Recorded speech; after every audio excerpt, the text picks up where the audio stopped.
Hold on, confused. All right, we are live. How y'all doing? Chilling. Chilling. Steve, how you doing? Yeah. Pretty good. Hanging in there. Yeah. You're breaking up. What's that? I just cut out real quick, but yeah. How you doing? I'm doing good. Hanging in there. It's getting really cold out here, so just trying to stay warm. Mm-hmm. And that kind of like flipped. It was like super hot out there, and then all of a sudden it's like super cold.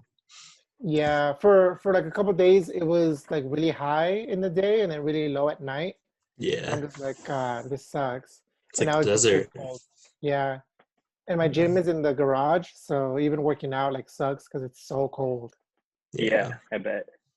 Dude, I've been doing this like Wim Hof breathing thing in the morning, and he's like, have you heard of this? I told you about this, right? What's it called? Wim Hof. That's his name. That's the guy. Oh, okay. Okay. And he's known as the Iceman, and he went to Everest in shorts, and he did like breathing methods. I think you did tell us about that. Yeah, so I've been doing that and like leaving the windows open, and I'm just like, feel the cold. It's so cold. How does Michaela feel about that? You leaving the windows open? She hasn't been home. It's been like when I'm like working in the morning and I'm like at work, like just shaking. So does it work? Like, you obviously don't stay warm, like. I think the point is like you get used to it. There's like a transition period, and I could see myself getting used to it. It's kind of like someone living in like a cold place and then just getting used to the winter weather, you know? So I don't know. Trying it. I feel like we're complaining about like 60s and 50s degree weather when like the majority of the country is like 30s and 20s and 10s. Yeah. Right. Yeah. So today, it's gonna be a little different today. I'll show you guys, like, I just set up this, how do I share screen again? Share screen. Boosh. Okay, so I set up like a PowerPoint. Wow. Oh shit, this is how I was gonna do this. Oh, I had an idea on how to do this. So I have notes. Dude, I looked this up. Hold up. Screen share, advanced screen sharing. You're gonna see me struggle for a bit. Okay, but basically, like every, what'd you say? It's like every Zoom call I'm a part of. They're like, I know you can do this, and they're just like this close, trying to figure it out. There you go. So I can basically share like a section of my screen. Oh. And so I'll put you guys inside. Let me put you guys on the top. There we go.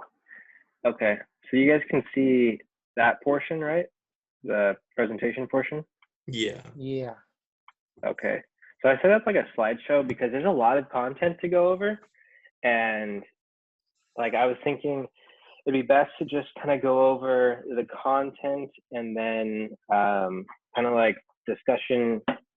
But today's is really like kind of informing you guys about the pre-market research and how, like, this is the first step. Like, this is a big step, and it's basically like where we come together and then talk about how to do market research. And then from this point on, it's like we have to start talking to our customers and say and really try to figure out their needs.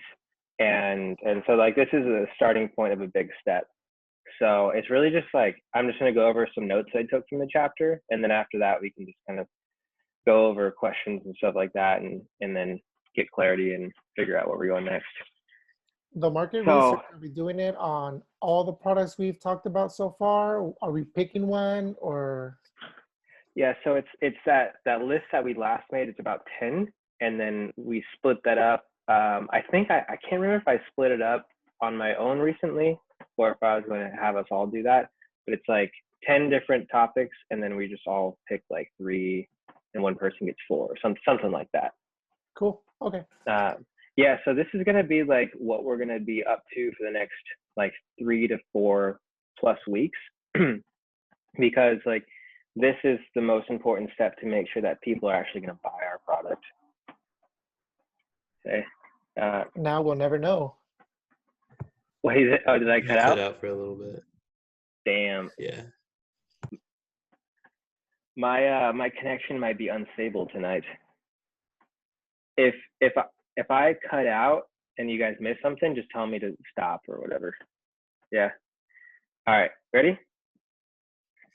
Okay. So right here, quote from the guy who wrote the book that we're going over. It says the goal of good primary market research is to understand your customer in all dimensions. So rationally, emotionally, economically, socially, culturally, and more. Not only have you walked a mile in your customer's shoes, but you understand them better than they understand themselves. So you're really taking a look at what the customer is all about and then putting pieces together that they haven't even put together to understand what their needs are. One more. The customer is the expert of their problem, and you are the expert in finding a solution to that problem. So just kind of frame the way that we should be thinking here. Okay, so primary market research is split into 3 different things. You got obstacles of your research, and then processes and techniques, and then the methods that you'll use for this research. So just to kind of go over some obstacles of what will give you bad market research, you really want to make sure that you have a structure, because if you lack structure in your methodology, it's going to frustrate your user. So you need to like have like questions laid out and say, hey, we're going to go here, question, and then we're going to jump to this, and then we're going to go here. And just so like they kind of know what to expect so they can open up easier. And so also the structure also provides a method to give you guys like directionful results. So if you ask customer A, B, and C different questions and follow different processes, then how do you know that you're getting good answers for both customer A, B, and C? And then the third one, confirmation bias. So this is a kind of a big one where I know this is going to be a big problem for me, and that's kind of why I think I need to be aware of this when I do the research. When I'm like talking to a customer and trying to open-endedly ask them questions about what they do every single day, I want to make sure that they lead me to the solution rather than me assuming this solution works best for them. So I want to really make sure for me, like when I go into a situation, I want to be like, okay, like open-ended, like what's a really good day for you? Explain that. What's a really like bad day for you? And then they'll kind of explain, oh, I really like when things go this way, and I really like when things don't go this way. I hate it when things go this way. And so you can kind of like open-endedly figure out where you're going, narrow it down, but then remove your bias along that narrowing process.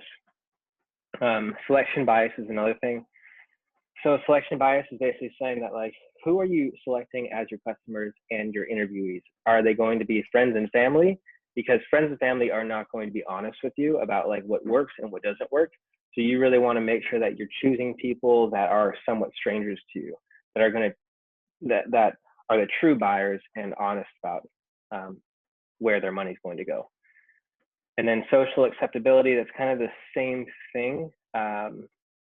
But in this one, it's basically social acceptability bias is like where you trust someone to be honest with you, but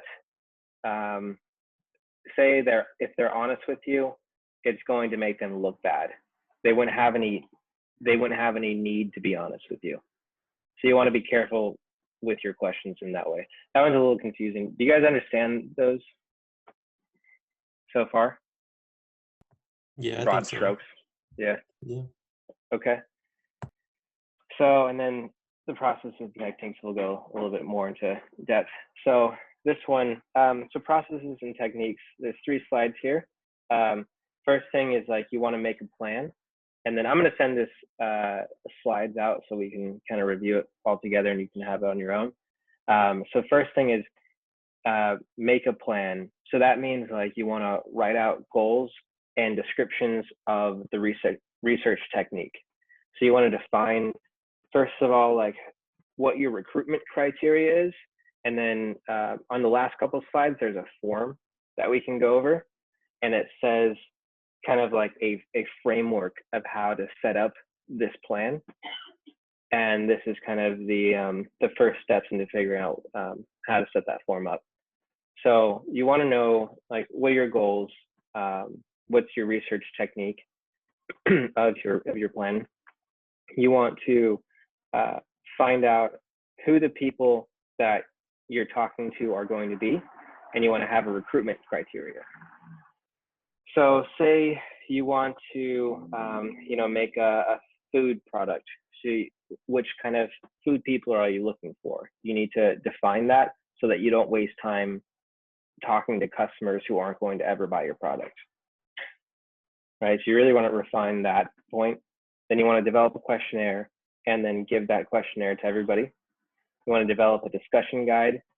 You want to then next recruit subjects, people, run research programs, and then after that, you want to digest the results.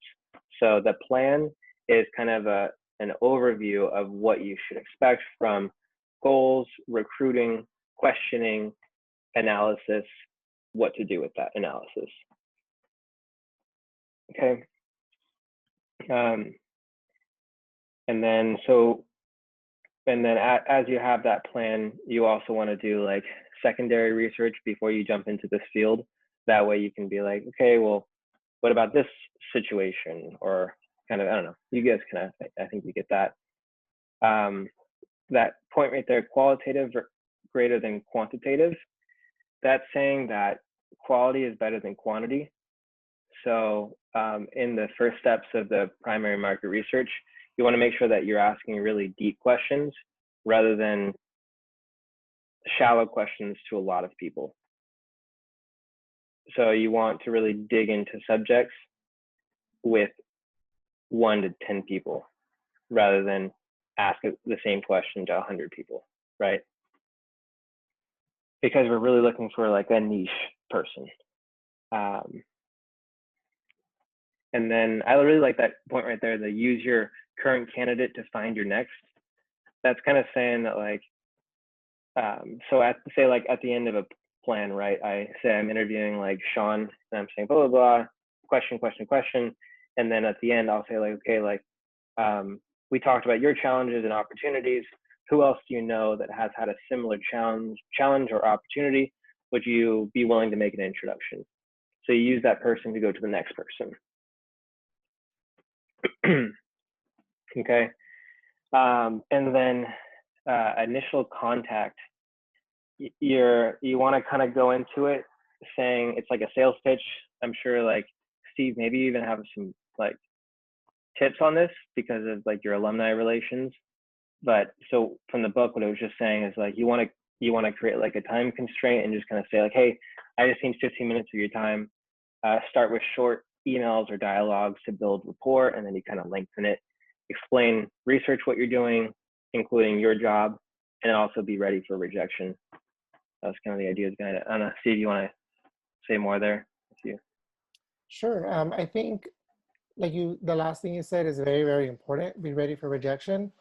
I feel like you're gonna, if you're, from what I kind of get, it's kind of cold calling almost, because you're taking one lead and then trying to get that lead to pass you off to somebody else. I think the response rates for those kinds of things is like 10%. It can be from 10% up to 30%. So you're gonna get a lot more rejections than you will for that type. But I think if we're looking for unbiased, someone who's going to tell you the truth and not be swayed by your relationship with them, I think that's important. And also try to keep it less than 10 minutes. I think if we're able to make 10 minutes and then stick to it, and then at the end, even if you are running long and say, I still have a lot more things, but I want to be respectful of your time. And a lot of them are like, actually, this is very interesting. I'm okay with, if you have another 4 or 5 questions, or other people like actually have to go, allowing them to give you that out. That way they continue to be honest as opposed to lie to you just to get out of it. Yeah. Okay, I like that. Yeah. Okay. Cool. Sean, are you good? Are you guys good so far? This kind of like intro, sweet. Yeah, I'm good. So process systems techniques. To a second slide, saying, so act like a journalist. You want to use their name and repeat their words back to them. So you'd be like, oh, like Steve, you said this, and then they're like, oh yeah, I did say that. You want to make them feel super important. You want to give them 100% of your attention. We know that. It's just kind of we want to reiterate that. One suggestion the book had, and these are all suggestions, right? So like you can kind of form this whatever way, and these are all recommendations for you guys to take on your own for the next couple weeks, and then do your own research. But one is like use 2 people for the interview, one person to note things, and then one person to engage with the interviewee. And so that way, one person's kind of saying like, oh, remember they said this, and you missed this because you were thinking about the next question, that kind of thing, or recording. And then screen interviewees. That was a big thing. It said, make sure you're interviewing the right people. Set up 5 questions, recruitment questionnaires to screen people, because you don't want to waste your time. You don't want to waste your time. And also at the same time, this is a really crucial step, because the better we do it here, the less problems we have down the road. And so you set up a questionnaire to screen the right people versus the wrong people. So that was a good one. To use the small n to form hypotheses.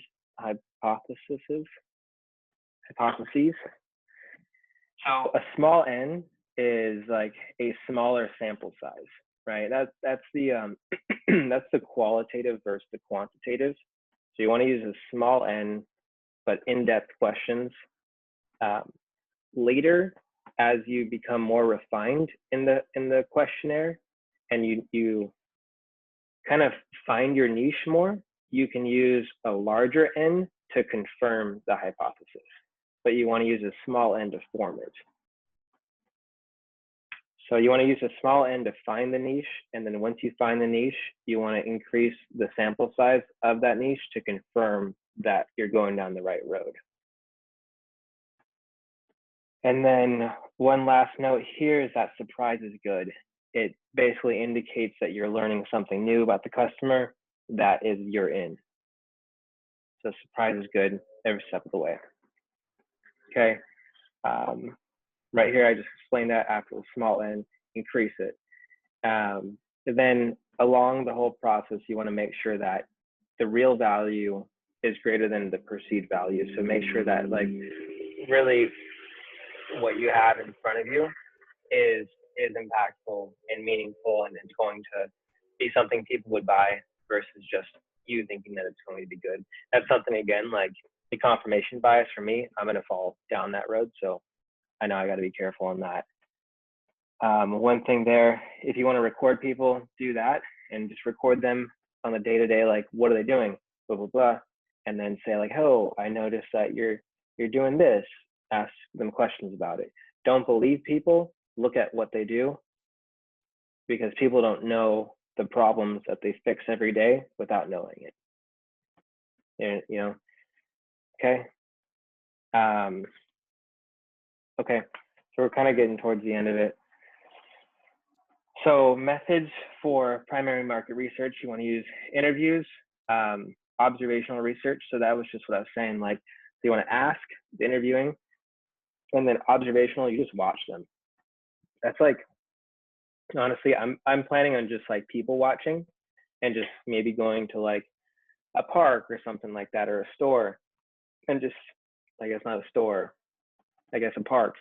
So like I would just watch what people would do, and then what you could do is like, say someone is solving a problem without realizing it, like, oh, they run into a rock and they go around it.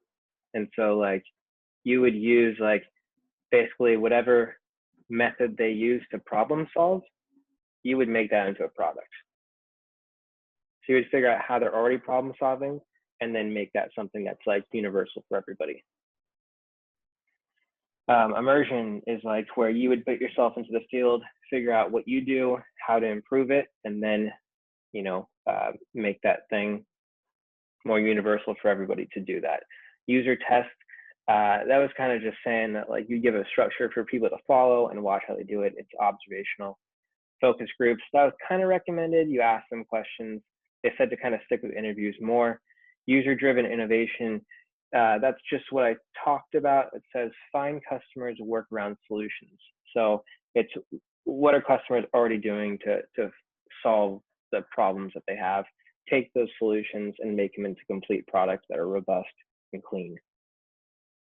Customer outcome-driven innovation, that's essentially where you're find a customer outcome and link innovation to help get their job done. So that's where you're finding out what is most important to a customer. Is it sales numbers? Is it products created? Is it reading time? And create inventions and innovation around that outcome. So really focus on that central outcome. So I really liked outcome-driven innovation, user-driven innovation. I think those are two really strong ones along with interviewing. Okay. This is kind of the last point before we go into the form. This will be a little more structured. This is just saying start with big open-ended questions. So you want to start with like, so right here it's kind of saying like, start with demographics and psychographics. So you're saying like, okay, so what is your age? What is your gender? What do you do? What personality are you? Are you outgoing? Are you introverted? Do you like being outdoors? What's your opinion on this? What kind of lifestyle? So it's kind of like the weeding out, the screening portion. And then you say like, okay, at your everyday job, what is the best day? When everything goes right, what does that look like for you? And then when everything goes wrong, what does that look for you? What does that look like for you? And then it'd be like, tell me the last time that you did this and tell me about how it went. Did you have trouble with that? Why or why not? Can you give me more specific examples? So you're kind of like creating just talking points for them to elaborate on and hook themselves on. And then you take what they're saying and say, oh, I think they have a problem there. Let me ask them, but not point to that problem. You want to not ask for data or facts. You don't want to be like, 5 out of 10 days, what do you do that? Like, you don't want them to get very like specific. You just want them to be broad. You want to probe for like big pain points, fears, motivators, and you want to let them lead. And that's, I kind of ran through it fast, but that's what we got there. And then this is so the is form. this just trying to get ideas from people? Yeah, so like it's, I really like the method of the book where it had us like almost thinking like, like what's the product that we want to create? And we were like throwing out product ideas. And then from those product ideas, we found like, okay, who would buy those? So then like we have our user group. Now it's essentially saying like, now use that user group and figure out what their real problems are. And so figure out if the thing that you wanted to make for them is really relevant to them. So it's kind of going back to go forward. So that this is a form I made. I'll share this. It's so like in this first part, you'd put like your name, and then you would put the market segment that you're looking at, and this is from the list that we already have that we'd split up. And then here, your doing like secondary market research, so just kind of like online stuff, like what is important in this field, that kind of stuff. What do we look for? Key lessons learned, make some points here. And then you do a profile of like who you want to engage with. So, 5 people and what they're like. And then this is your recruitment script to screen people, who they are, why do you want to engage with them, what are they asking for, or what are you asking for. This is your contact list for, so like, I think I'm gonna try to do 10 people to contact, and maybe that'll be good results, and I don't know, I'll increase or decrease from there.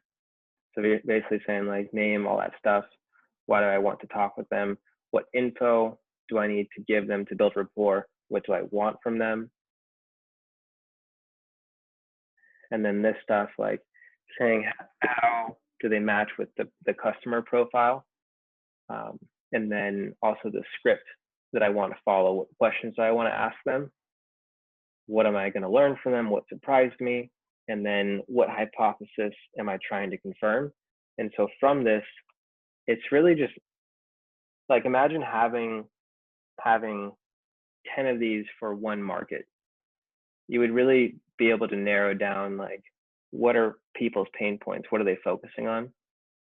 Right. So I think that highlights the criticality of the screening process, because if you guys have a group of people and they're all doing like a similar thing, they're going to know where the problems are.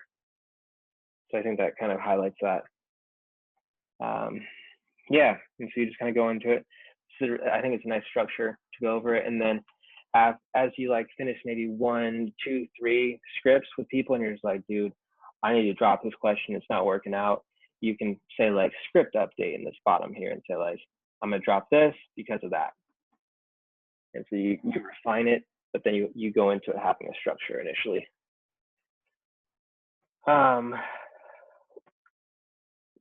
So I guess I have one more thing to add, just an idea of where to get people from. But do you guys follow so far? You guys good? Yeah. So like one thing I was looking at was like, are we gonna have to like cold call these people, and how do we find the right people? One idea was like, Facebook has groups, and I was thinking like we could find people in those groups and start talking to them and have them be like the people that we interview. That's one thing I was thinking.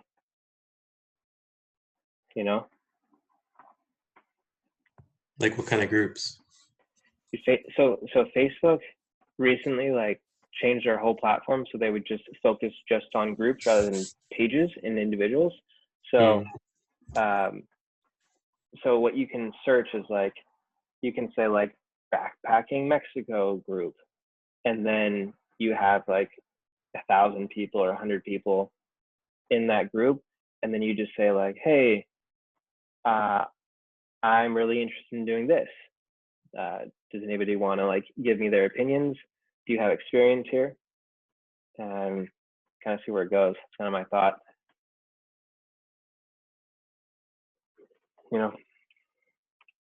Yeah. So definitely, this is gonna be the work part. It'll be pretty fun, I think, but hard. So we can't just ask our friends. No.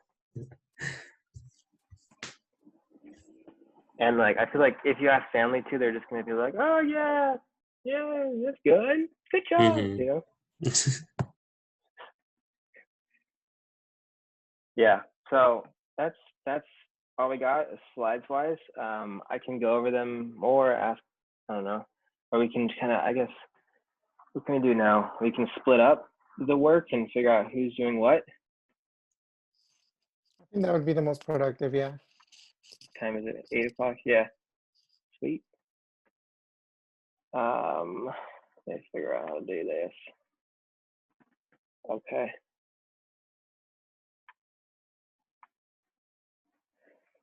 Let me pull up another thing.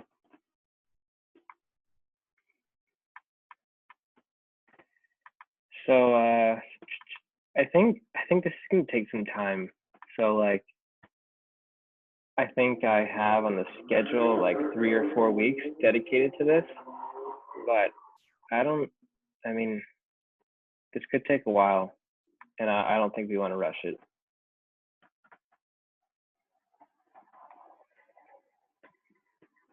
All right, hold up. There we go.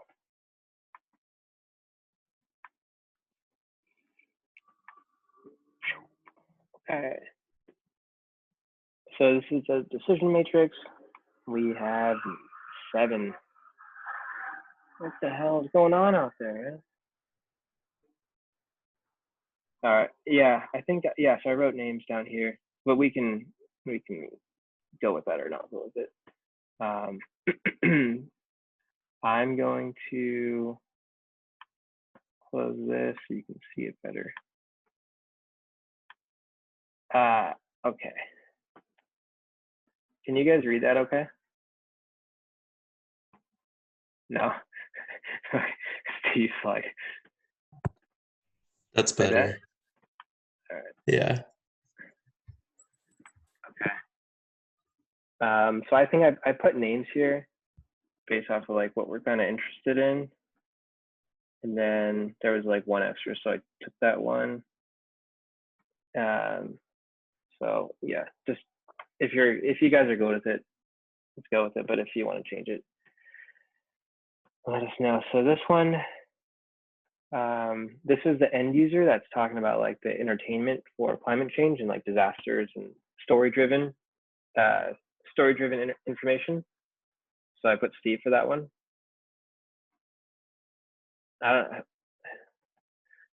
That's a hard. I don't know how you'd find that market. Yeah, so that's pretty much like a YouTube / podcast style, right, thing. Yeah. I was thinking just now maybe about like a writers group, or because that's the only thing equivalent of that I'd be able to think about. Maybe even like a fiction writing group, or maybe like a group that's about advocating for climate change, so that I can get ideas of what's happening now, and then we can forecast it towards the future. I wonder if you'd be able to do like almost like a young news group, because like if they're younger, you can almost assume that they're climate motivated. And then if they're news focused, then they're like narrative focused already. You know what I mean? I don't know. Yeah, it'll be kind of a puzzle figuring this out, I think. Yeah, I think this was pretty abstract, but I think if we go down that route, I'll be able to find people. Yeah. Okay. And then Sean, this is entrepreneurial, college educated, starting a business, struggling with ideas, limiting beliefs, instructions on where to start and how to do things. So it's like idea creation, I think. It's like I got 2 coworkers that fit perfectly into that. Yeah.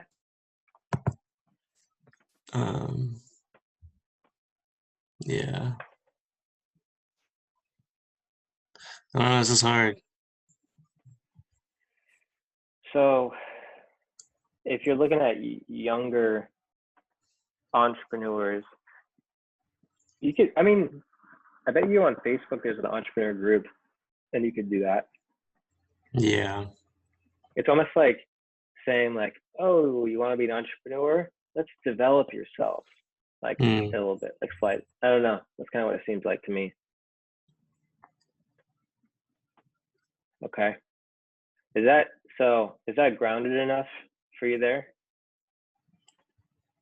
Yeah. So, yeah, it's like, well, then I guess what you'd be looking at is that group of people. Yeah. So like what you'd be looking at is like entrepreneurs that are like, I guess, looking to start a business, and then be like, what are your main problems, and like, what's preventing you from being an entrepreneur, that kind of thing. And then they'd be like, oh, I can't come up with an idea. And then you'd be like, oh, okay. And then that's where we would take that and be like, how do you give somebody the proper structure to create an idea? And then you'd sell that idea creation product. Give them the book that you're reading. Basically, yeah. Right? That's basically how the book came up. Yeah. Okay. And then I have the technical smart home. And so looking to monitor water, waste, climate change. So I was thinking like maybe looking in like an automation group on Facebook, and then maybe like a climate thing. So pulling from climate stuff, maybe like DIY engineering kind of stuff. And then I could look through both of those sources, I think. Sean, put you down for the grocery bags. I could just go talk to all the cute ladies at the grocery store. Yeah, dude, that's why I put you down. You're like, hey, I have a shopping cart. You're all, hey, I'm an entrepreneur. My name's Sean. Nice to meet you. I'm looking for the latest product. I hope you can help me out.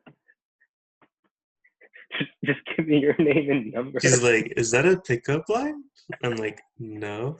Dude, after you get your questions, you're going to be like, hey, so what are you doing this Friday? You don't have a kid, do you? Yeah, I can solve that problem too.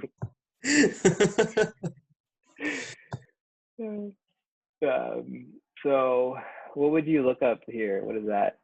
What are you thinking there? Like for people? Like I don't know. What do you think?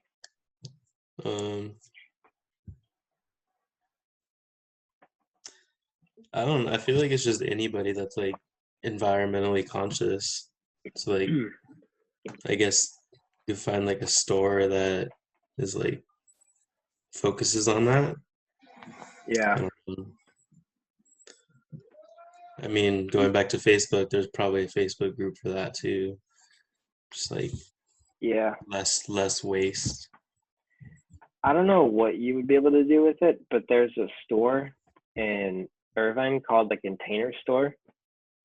Might be a good people to contact, because like you could even be like a liaison between the grocery store and that container store.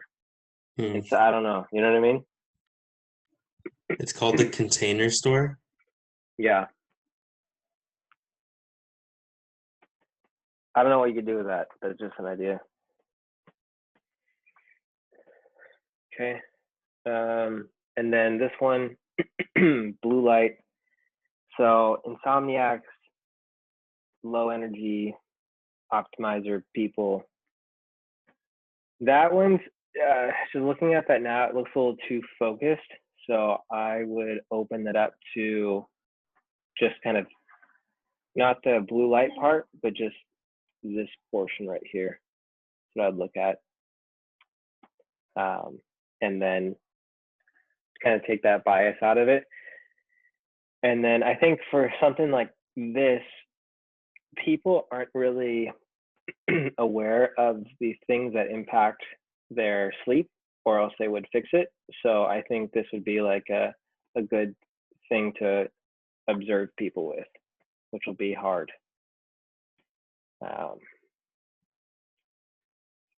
Yeah. Hey, can I just come over and watch you as you sleep? Do it. Like knock on my neighbor's doors. Yeah, I don't know how to do that. I don't know. Maybe I'll ask like insomniacs and just be like, tell me what you did before bed and give me your results, kind of thing. We do that. Yeah. Okay. This one, yeah, I don't even want to do this one anymore. Urban farmers. So I guess how to cultivate urban farming in cities.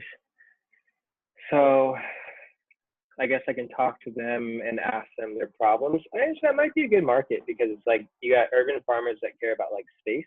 It's a big problem that you hear. But like you could have people that are urban farmers and you'd be like, hey, what are your real problems once you dealt with space? Like, is it sunlight because all the buildings block it? Or like, you know, and so there might be something there. Okay, do that. And then Steve got you down for non-technical user for monitoring waste. So similar to this thing.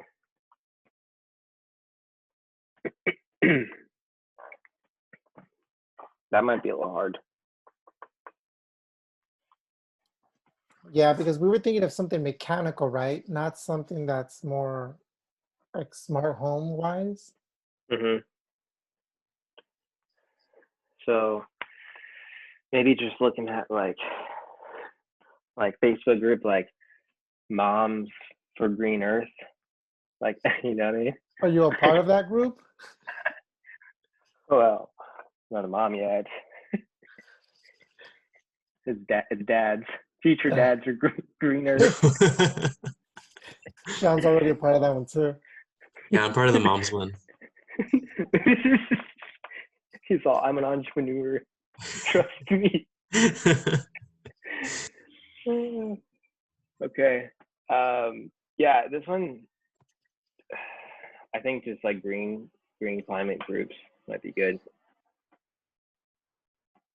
Maybe even like elderly people looking to like cut back on their water usage. I don't know, stuff like that. But yeah, that's where we're at. So you want 10 people for each subject? I think so. What do you guys think? Is that too much? It's a lot.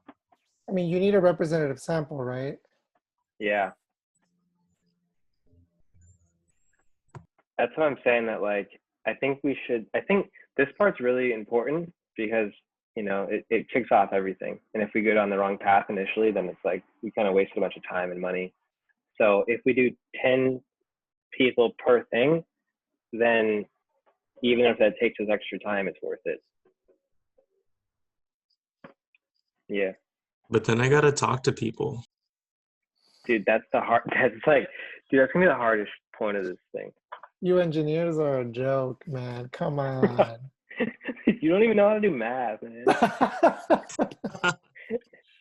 What do I do on a daily basis, though? Do I talk to people or do I do math? Steve, can you read me this? No. He's off. Change the subject. Yeah, I think it's gonna be hard. Are we gonna meet every week and just talk about our progress on like what are our meetings gonna, because up until now we've been talking about like each step, but if this step's gonna take like 6 years, what are we gonna do right in between? Yeah. Do you guys wanna meet and then like kind of share where we're at and then maybe like share tips like, oh, I stumbled here. I want to do this differently next time. Maybe, yeah, you know, that kind of stuff. Lessons learned. I'm thinking of doing like a Google form to be able to just kind of drop the link in these groups. Okay. And join as many groups as possible, you know, kind of cast a wide net to be able to facilitate, especially because mine are really abstract. So I think I'm gonna have to like do a lot of fishing. Yeah, so like cast a wide net to get the right people. Yeah, it's a good idea. Yeah. Okay. And then you just get the average, right? Yeah. Math. Right. He's all one. Okay, I like that. It's a good idea. Yeah. So, when's Christmas? Not next week, right? The week after that. Yeah, the week after that. 2 weeks. Okay. Yeah, So I because guess next week is my last week yeah, of work. yeah. So next week we meet and then discuss whatever we got. Yeah. But this is it, man. This is there. We're starting it now. Like it feels Dude, you real. need to like Now. up your upload speeds, dude. Yeah, get your internet fixed. Yeah, man. Dude, it's the worst when I'm playing video games online because like it's just the lag is so bad. Nah, dude, you just suck. Don't blame the internet. I'd be yelling at the internet if that was me. I don't know No, if do I could game with that. people yell at me because I just like pop up around corners with the lag and we're just like, you know. Okay. What else we got? We got 10 minutes chilling. Feel good. Yeah, I mean, I'm Yeah. pretty sad. I'm starting to think of like things I can do. So Yeah. good. I'm gonna struggle with this, just so you guys know. Yeah. Well, so let's maybe like we'll do like an artificial time crunch on us. Let's say we have like 3 ideas each, basically, right? Steve, do you have 3? Sean has you. 2. Okay. So Or I have so no, let's yeah, I let's have 2. say let's say 3 weeks and then 1 per week, and then I'll do 2 in the last week, something like that. That works. So 3 weeks. So next week we'd have like an update on like say like just talking about Steve stuff. Steve would have an update on this one, and maybe he's like 75% done, something like that, right? Right? Ambitious. Yeah, we're gonna get 75% done. Because I was thinking like 75% done here, and then like then up to 25% here, and then 100% done the 3rd week. You know? Yeah. Dude, cast your net, man. Yeah, I'm gonna have to now. Yeah. Yeah. I So mean, yeah. I think we think it's gonna be more difficult than it actually is. I'm just hoping that people are actually gonna take our survey, you know, because it's gonna be like a form on the internet as Yeah. opposed to like cold calling. Because I don't think Mm. cold calling is gonna be very fruitful. What do you guys think? Can you like Zoom call people like randomly? Like like just pick an email address and be like, you know? I don't think so. You know what I mean? Like randomize it. Like yeah. Yeah, we're gonna get rejected a lot, I think. Especially like these antisocial COVID times. Can you So, share this on Slack yeah. in a way that's Yeah. not, what is it called? That OneDrive that you uploaded to? Because I literally cannot. It takes me like 5 Really? minutes to be able to open it up. Damn, dude. I like download an app and all that stuff to do that. And it was like, it works great. Like integrated with Slack. Bullshit. You're better off probably using Google Docs, dude. It's really bad. At least on my end. I mean, Sean So had problems, right? And I've had to like screenshot it and send it to you. Yeah, I don't think I couldn't get into it. I'll mail you guys a flash drive. You can go old Mail overnight me a floppy disk, dude. floppy. Oh, shit. Yeah. All right. Cool. Yeah. We good? Good. All right. Yeah. Until next time. All right. Good luck. I see Sean's off. Fuck, I gotta talk to people. Like, I don't want to do this. I just want to make the money. That's it. Let's just jump to the end where we start making millions. I say you're covering with my body. No, I can see you. She says hi.